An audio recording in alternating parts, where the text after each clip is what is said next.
प्यारे बच्चों, आज की वीडियो कक्षा 9 के विद्यार्थियों के लिए है। पिछले लेक्चर में हम लोगों ने वास्तविक संख्याएं और उनके दशमलव प्रसार के बारे में बात की थी।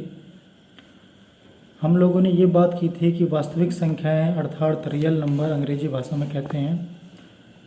वास्तविक संख्याएं परिमेय संख्याएं और अपरिमेय संख्याओं से मिलकर बनने वाली संख्याओं का समूह होती हैं, जिसमें परिमेय संख्याएं और अपरिमेय संख्याएं दोनों संख्याएं आती हैं। परिमेय संख्याएं जिनको हम p/q के रूप में लिख सकते हैं, जहां q नॉट इक्वल टू 0 और p और q पूर्णांक संख्याएं होती हैं। इसी प्रकार अपरिमेय संख्याओं के बारे में बताया था कि अपरिमेय संख्याएं उन संख्याओं को कहते हैं जिनको हम p/q के रूप में नहीं लिख सकते हैं, जहां q नॉट इक्वल टू 0 और p और q पूर्णांक हैं। इसके आगे हम लोगों ने इन दोनों संख्याओं के दशमलव प्रसार की बात की थी। हम लोगों ने ये देखा था कि परिमेय संख्याओं के दशमलव प्रसार दो प्रकार के होते हैं, शांत दशमलव प्रसार और अशांत आवर्ती, terminating, non terminating but repeating. Terminating मतलब जिनके दशमलव प्रसार का अंत हो जाता है, फाइनल उत्तर हमको मिल जाता है, अर्थात जिसका शेषफल 0 हमको प्राप्त हो जाता है।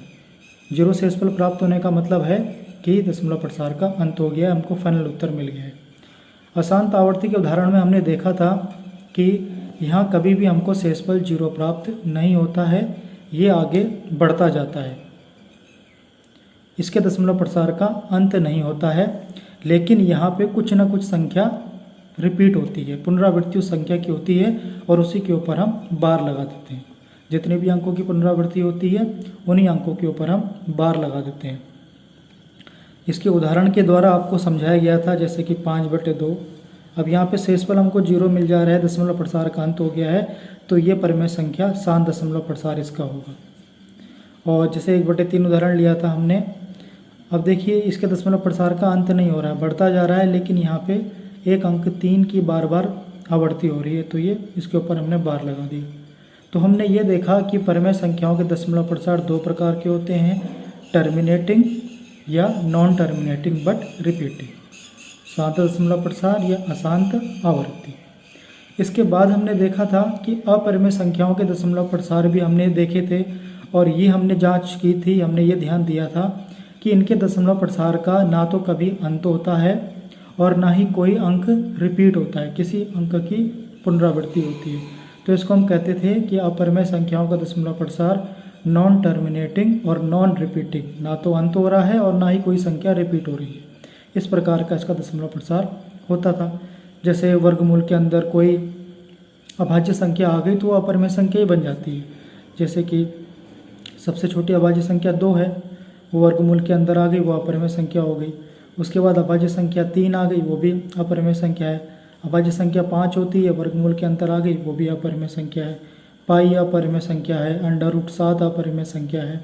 ठीक, तो √, के अंदर यदि कोई अभाज्य संख्या आ जाए तो वो अपरिमेय संख्या ही होती है, क्योंकि इसके वर्गमूल का हमको कोई निश्चित मान तो पता नहीं है, पता नहीं कहाँ तक जा रहा है, नॉन टर्मिनेटिंग नॉन रिपीटिंग। ठीक, लेकिन कभी कभी वर्गमूल के अंतर्गत कोई भाज्य संख्या भी आ जाती है, जैसे 4 आ गई तो 4 का इसका वर्गमूल 4 का मतलब 2 होता है, ये तो परिमेय संख्या है। वर्गमूल के अंतर्गत कोई भाज्य संख्या 9 आ गई तो इसका उत्तर कितना होता है, इसका मान 3 होता है, तो ये परिमेय संख्या बन जाती है। यहाँ केवल ये बताया जा रहा है कि यदि वर्गमूल के अंदर कोई अभाज्य संख्या आ गई तो वो अपरिमेय संख्याएं होती हैं। अभाज्य संख्या का मतलब तो आप लोग जानते हैं ना, कि जिनके केवल 2 गुणनखंड होते हैं, या तो वो स्वयं अपने आप से कटते हैं या 1 से कटते हैं। आप देख सकते हैं यहाँ पे जो 3 है या 2 है, तो 2 या तो 1 से कटेगा या फिर 2 से कटेगा, इसके 2 ही गुणनखंड है। 3 या तो 3 से कटेगा या फिर 1 से कटेगा। इसी प्रकार 5 या तो 1 से कटेगा या 5 स्वयं से कटेगा। तो वे संख्या है जिनके केवल 2 ही गुणनखंड होते हैं, या तो 1 से कटती हैं, स्वयं उस संख्या से कटती हैं अपने आप से, तो वह अपरिमेय संख्याएं या अभाज्य संख्याएं हम कहते हैं। और यदि इन्हीं अभाज्य संख्याओं को वर्गमूल के अंदर रख ले तो यह अपरिमेय संख्या बन जाती है। तो ये हम लोगों ने पिछले लेक्चर में हमने इसको पढ़ा था। इसका यहाँ पे केवल इसको रिवाइज कराया जा रहा है, क्योंकि इसका प्रयोग हम आगे प्रश्नावली में करेंगे। हम लोगों ने प्रश्नावली 1.3 प्रारंभ कर दी थी, जिसके 5 सवाल मैंने आपको गृह कार्य दिए थे। तो चौथा और पांचवा तो आप लोगों ने नहीं किया है, पर उसको आपको ही करना है। अगर आप प्रयास करेंगे तो आपसे ज़रूर हो जाएगा वो।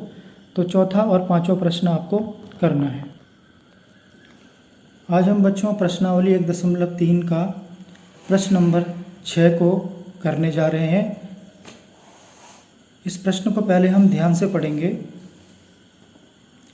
प्रश्न नंबर 6 ये कहता है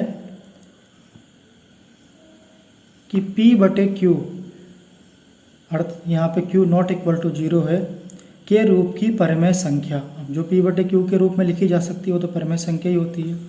के अनेक उदाहरण लीजिए जहाँ P और Q पूर्णांक हैं, जिनका एक के अतिरिक्त अन्य कोई उभयनिष्ठ गुणनखंड नहीं है।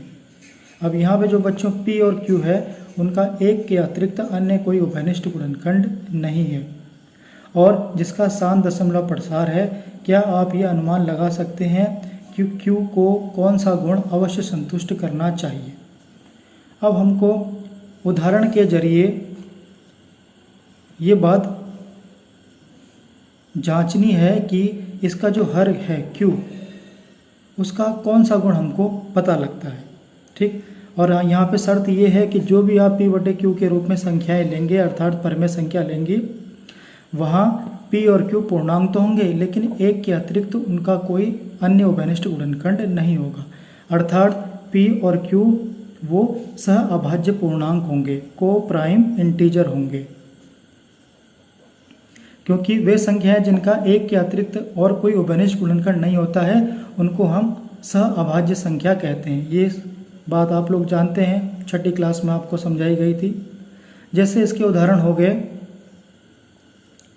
जैसे कि हो गया 5/2, जैसे कि 1/2, जैसे कि 1/3।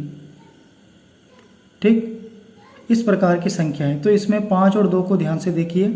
ये 5 और 2 सहअभाज्य संख्याएं हैं, क्योंकि इनके एक के अलावा इनका कोई उभयनिष्ठ गुणनखंड नहीं है। अर्थात इनको केवल एक ही काट सकता है, एक के अलावा ये किसी और संख्या से नहीं कटते हैं। गुणनखंड तो वही होता है ना जो पूरा पूरा काट दे, तो एक के अलावा ये किसी और संख्या से नहीं कट सकते। यहाँ भी देखिए, एक से तो हर कोई संख्या कट जाती है ना, एक तो सबका उभयनिष्ठ गुणनखंड होता है, लेकिन ये सभी संख्याएं जैसे 5/2 हो गई, यहाँ पे 1/2 हो गया, तो ये हो गया 1/3, 1/3 हो गया, सॉरी, ये 5,2, 1,2, 1,3। तो ये जो जोड़े हमने बनाए संख्याओं को, इनको हम कहते हैं सहअभाज्य संख्याएं, क्योंकि ये एक के अलावा और किसी संख्या से नहीं कटती है। किसी भी संख्या का पहाड़ा इनमें पूरा पूरा इनको नहीं काटता है। ठीक, एक और उदाहरण लेते हैं। जैसे कि हमने एक संख्या ले ली 10/4, तो क्या ये दोनों है परिमेय संख्या P/Q के रूप में है, पर क्या ये 10 और 4 सहअभाज्य संख्याएं हैं? नहीं है, क्योंकि अब अभी इनको 2 काट रहा है, 2 पंजे 10 और 2 दूनी 4। अब ये आपको 5/2 मिल गया। 10/4 को हमने काट के 5/2 सबसे छोटे रूप में बदल दिया। अब आगे ये किसी और संख्या से नहीं कट रहे हैं, केवल एक से कट रहे हैं, तो ये अब बन गए सहअभाज्य पूर्णांक। तो 5 और 2 क्या होगी? सहअभाज्य संख्या। तो हमको वैसे ही उदाहरण लेना है और हमको ये जांचना है कि इनका जो हर है Q, उससे हमें कुछ गुण पता लगता है या नहीं लगता है। ठीक है, P/Q के रूप में हमको अनेक उदाहरण लेने हैं जिनका एक के अतिरिक्त कोई उभयनिष्ठ गुणनखंड नहीं है, जिनका शांत दशमलव प्रसार है। क्या आप ये अनुमान लगा सकते हैं कि Q को कौन सा गुण संतुष्ट करता है? क्योंकि हमको जो हर है उसका गुण देखना है। तो देखिए, हमने कई सारे उदाहरण ले रखे हैं। सबसे पहले मैंने लिया है 1/2। तो जब आप 2 को 1 से भाग देंगे तो कितना मिलेगा आपको? दशमलव लगाएंगे, 0 बढ़ाएंगे, 2 पंजे 10, पूरा पूरा कट गया, शेष पल 0 आ गया।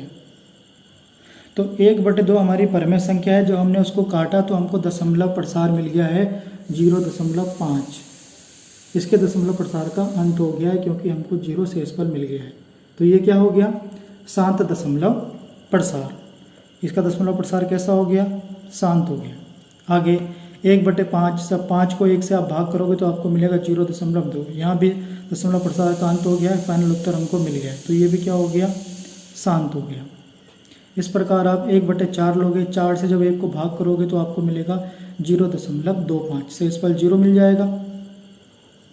ऐसे आप भाग करोगे, 0.4 दूनी 8, 10 में से 8 कम 2, फिर 0, 4 पंजे 20, शेष पर कितना मिल गया, 0 मिल गया और दशमलव प्रसार का अंत हो गया। तो ये भी क्या हो गया, शांत दशमलव प्रसार। इस प्रकार आगे देखोगे आप, फाइनल उत्तर मिला है। सभी शांत दशमलव प्रसार के हमने उदाहरण ले रखे, लेकिन हमको इसमें ये बोला जा रहा है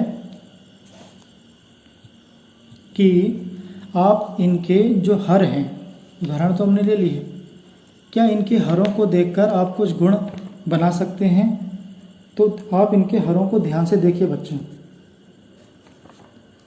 पहले वाले उदाहरण में हर है 2, दूसरे वाले उदाहरण में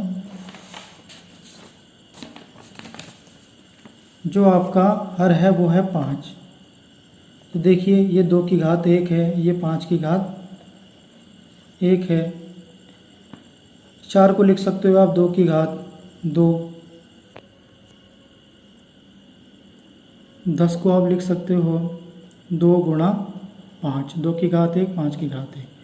8 को आप क्या लिख सकते हो, 2 गुणा 2 गुणा 2, 2 की घात 3। 2 को आप क्या लिख, 2 की घात 1।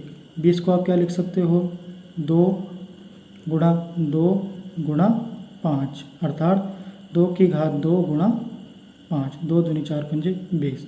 तो यहाँ आपने ये देखा कि वो परमेय संख्याएं जिनका दशमलव प्रसार शांत आ रहा है, यदि हम उनके हर को देखें तो उनका जो हर है वो या तो उसके हर में 2 की घात कुछ आ रहा है, कुछ भी हो सकता है, m ले लिया हमने कोई पूर्णांक, या तो उनकी घात में 5 की घात के रूप में कुछ मिल रहा है हमको, या फिर हमको 2 गुणा 5 के रूप में हमको उनके जो नीचे वाला हर है उसकी घात मिल रही है। तो हमको उन हरों को देख के ही एक गुण निकालना है। तो हमने गुण क्या निकाल दिया, आप यहाँ पे ये कह सकते हैं कि जब हमने हर q के अभाज्य गुणनखंड करे, 2 और 5 तो अभाज्य गुणनखंड है ना, तो हमको उनके अभाज्य गुणनखंड में या तो 2 मिला या 5 मिला या 2 गुणा 5 के रूप का मिला। अर्थात यदि हर के अभाज्य गुणनखंड 2 की घात m या 5 की घात n या 2 की घात m गुणा 5 की घात n के रूप का है, तो हम कह सकते हैं कि वो परमेय संख्या का दशमलव प्रसार कैसा होगा, टर्मिनेटिंग शांत होगा। ये हम लोगों ने इसके हर को देख के गुण निकाल लिया है कि यदि उसके हर के अभाज्य गुणनखंड करने पर हमको 2 की घात m या 5 की घात n या 2 गुणा 2 की घात m या 5 की घात n के रूप में यदि हमको उसके अभाज्य गुणनखंड मिल गए, तो हम कह सकते हैं कि वह परमेय संख्या का दशमलव प्रसार कैसा होगा, शांत दशमलव प्रसार होगा। ठीक है, यही परमेय कक्षा 10 में आपको मिलेगी और वहाँ आपको ऐसे भाग नहीं देना पड़ेगा, आपको सीधे उसका हर देखना है। यदि हर 2 की घात m, 5 की घात n या दोनों की घात mn के रूप में हो, तो आप सीधे कह सकते हैं कि इनका दशमलव प्रसार शांत होगा, दशमलव प्रसार का अंत होगा। तो आप सीधे उनको हरों को देखकर ही ये निष्कर्ष निकाल सकते हैं। आपको फिर ऐसे भाग देने की आवश्यकता नहीं है कि देखेंगे कि दशमलव प्रसार का अंत हो रहा है या नहीं हो रहा है, शेष पर 0 मिल रहा है नहीं मिल रहा है। आप सीधे हरों के अभाज्य गुणनखंड निकालेंगे और यदि वो इन घात के रूप में मिल गए आपको, तो आप कह सकते हैं कि शांत दशमलव प्रसार आपके पास होगा। चलिए एक और उदाहरण देखते हैं। 1/30 लिया है मैंने। अब हमको ये देखना है कि इसका दशमलव प्रसार किस प्रकार का होगा।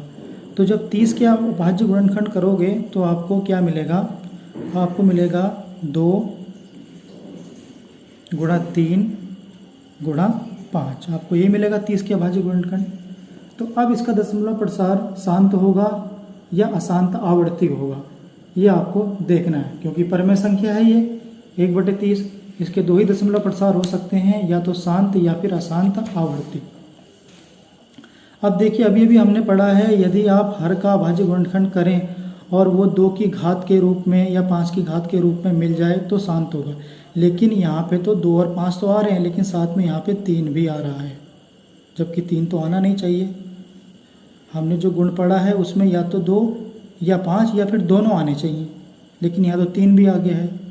तो हम कह सकते हैं कि इसका दशमलव प्रसार शांत नहीं होगा। क्या होगा? अशांत आवर्ती। आप भाग करके देख लेना, 30 को जब 1 से भाग करोगे आप तो आपको ये उत्तर मिलेगा 0.033333। अब यहाँ पे 3 की पुनरावृत्ति हो रही है, इसको आप ऐसे भी लिख सकते हैं 0.03 के ऊपर बार, क्योंकि यहाँ पे 3 की पुनरावृत्ति हो रही है। तो ये हो गया अशांत आवर्ती, नॉन टर्मिनेटिंग बट रिपीटिंग। ठीक है, ख़त्म नहीं हो रहा पर कुछ ना कुछ रिपीट हो रहा है। तो ये हम लोगों ने आज ये वाला गुण सीख लिया है। अब देखिए बच्चों, कुछ उदाहरण मैंने आपके सामने लिख रखे हैं। 3/8, 1/2 और 11/20। ये तीनों परिमेय संख्या हैं। अब कोई आपसे पूछे कि इनका दशमलव प्रसार बताइए, तो आप भाग देना स्टार्ट कर दोगे, भाग देना शुरू कर दोगे। लेकिन भाग दिए बिना भी हम डायरेक्ट इनका उत्तर निकाल सकते हैं। जैसे मैं 1/2 का उदाहरण लेता हूँ। 1/2 आपको करना क्या है, आपको हर में 10 बनाना है बस। तो यहाँ 10 कैसे बनेगा? जब आप क्या करोगे, ऊपर नीचे 5 से मल्टीप्लाई कर दोगे। तो अब ये हो गया 5 × 5, 5 दूनी 10। क्योंकि नीचे हर में 10 बन गया है, अब तो आपको भाग देना आसान हो गया है। आप जानते हैं जितने भी 0 आएंगे उतनी संख्या से पहले दशमलव लग जाएगा। तो इसका उत्तर कितना आएगा? 0.5, एक संख्या से पहले दशमलव। ठीक है, जैसे कि 3/8 लेते हैं। अब आपको नीचे हर में क्या बनाना है? 10 बनाना है। तो यहाँ तो 10 बन नहीं सकता है, लेकिन आप 8 को क्या लिख सकते हैं? 2 की घात 3 लिख सकते हैं। अब आप 10 बना सकते हैं। कैसे बनाएंगे? 10 बनाना है बस आपको। 5 की घात 3 से ऊपर नीचे मल्टीप्लाई कर दो, क्योंकि तभी तो जब 5 की गुणा 2 में होगी तभी तो आपको 10 मिलेगा। अब यहाँ पे 3 से क्यों करी है? क्योंकि घातों का नियम हमें ये कहता है, क्या कहता है? देखिए 3 गुणा 5 की घात 3 मतलब 125। अब ये क्या बन गया? तभी तो गुणा होगी इनकी आपस में। 2 गुणा 5 की घात 3, क्योंकि घातों की गुणा तो हम ऐसे करते हैं। यहाँ देखिए नियम लग गया, घातांक का नियम, कि यदि आधार अलग अलग हों पर घातें समान हों तो इसको आप ऐसे लिख सकते हो a गुणा b की घात m। जब आधार अलग अलग हैं पर घातें समान हैं तो हम उस पूरे की एक ही घात बना देते हैं। ये नियम घातांक का नियम है, इसलिए मैंने 5 की घात 3 से ऊपर नीचे मल्टीप्लाई किया, जैसे 5 दूनी 10 मुझे मिल जाए। तो अब ये हो गया 375 हो गया, और ये हो गया 5 दूनी 10 की घात 3। 10 की घात 3 का मतलब कितना होता है बच्चों? 1000। 3 जीरो लगेंगे। 3 जीरो का मतलब 1 2 3.3 अंकों से पहले। तो ये आपको उत्तर मिल गया। इस प्रकार हमको बिना भाग दिए भी हम उसका डायरेक्ट उत्तर निकाल सकते हैं। बस हमें नीचे हर में क्या करना है? 10 बनाना है। जैसे 11/20 है। अब यहाँ 10 कैसे बनेगा? तो आप 20 को लिख सकते हैं 2 गुणा 10। अब 10 तो हमको यहाँ पे मिल गया है, हमको पूरा हर 10 बनाना है। कैसे बनेगा? आप 10 तो हमको पहले से मिला हुआ है, अगर हम ऊपर नीचे 5 से गुणा कर दें तो अब ध्यान से देखिए 11 पंजे 55, 5 दूनी 10 गुणा 10, नीचे आ गया ना 10, आया तो 100 है लेकिन 10 के रूप में आ गया है, तो ये हो गया 100। अब इसको भाग देना आसान है। 2 जीरो हैं तो दशमलव लगेगा 2 अंकों से पहले। तो ये आपका उत्तर मिल गया।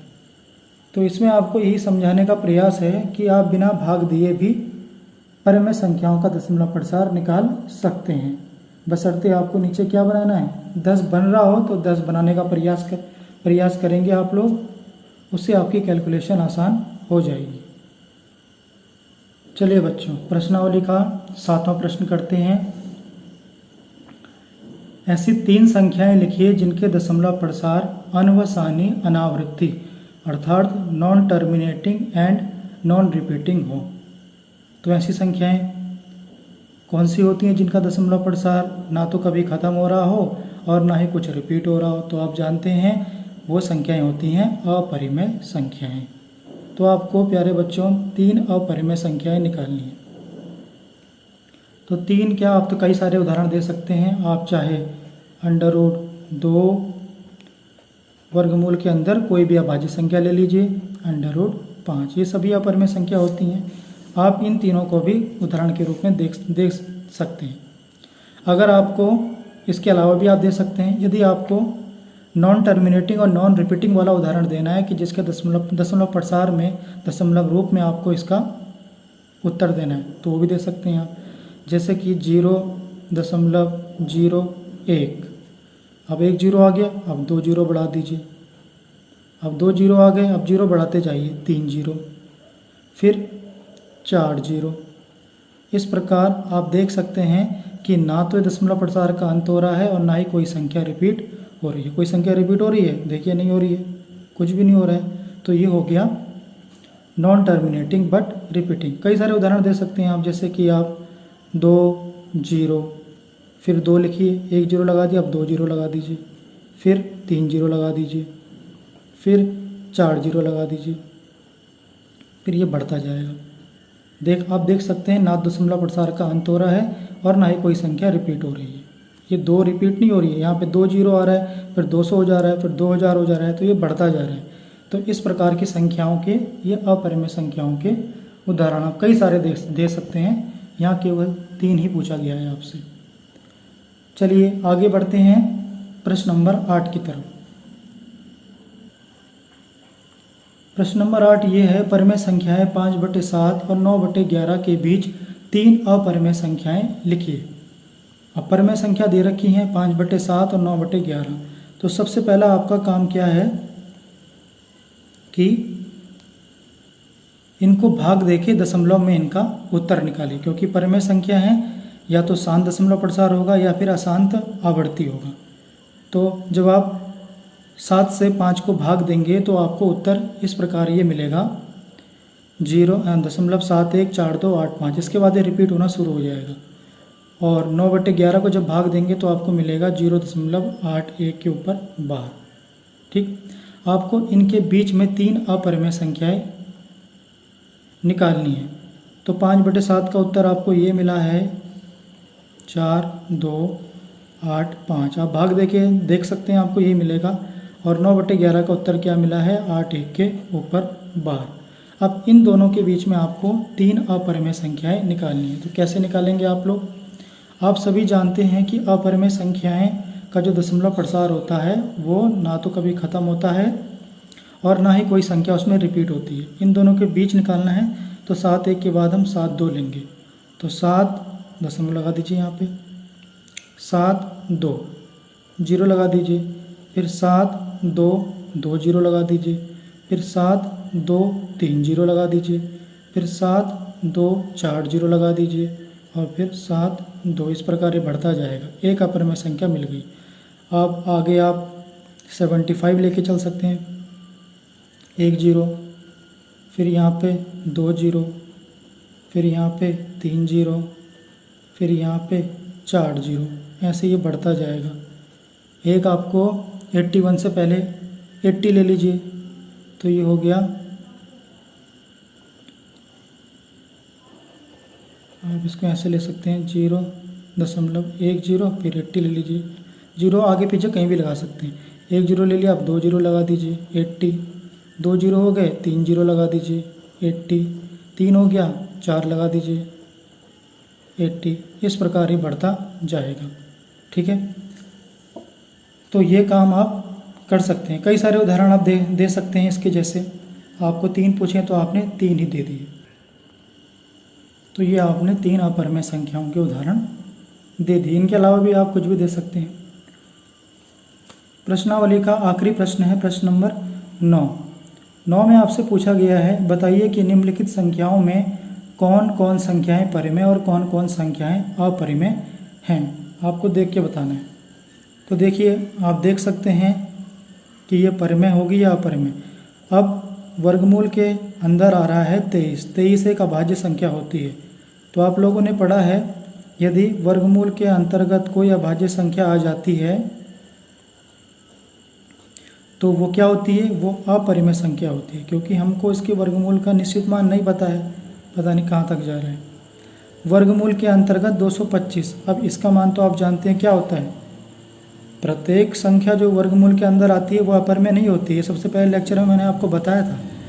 अब वर्गमूल के अंतर्गत 225, इसको आप 15 कह सकते हैं, 15 का मान होता है, और 15 को आप 15/1 लिख सकते हैं P/Q के रूप में। तो ये बन गई आपकी परिमेय संख्या। इसी प्रकार यहाँ देखिए दशमलव प्रसार का अंत हो गया है ना, तो शांत दशमलव प्रसार है ये, और शांत किसका होता है दशमलव प्रसार, परिमेय संख्याओं का होता है। तो ये भी एक क्या है, परिमेय संख्या। इसके दशमलव प्रसार को देख के ही हमने इसका उत्तर निकाल दिया।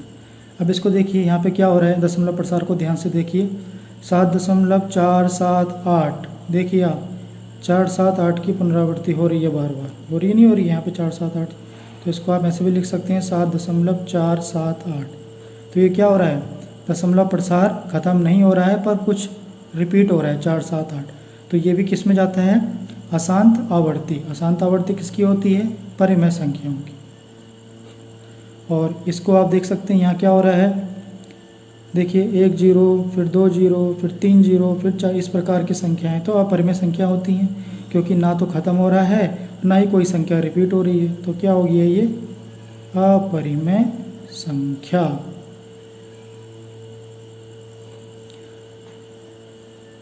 तो आज का लेक्चर मैं उम्मीद करता हूँ आपको समझ में आया होगा। बड़ा ही इम्पोर्टेंट चीज़ें हम लोगों ने डिस्कस करी। ये कक्षा 10 में आपके बड़े काम आने वाली हैं, आप ध्यान रखिए।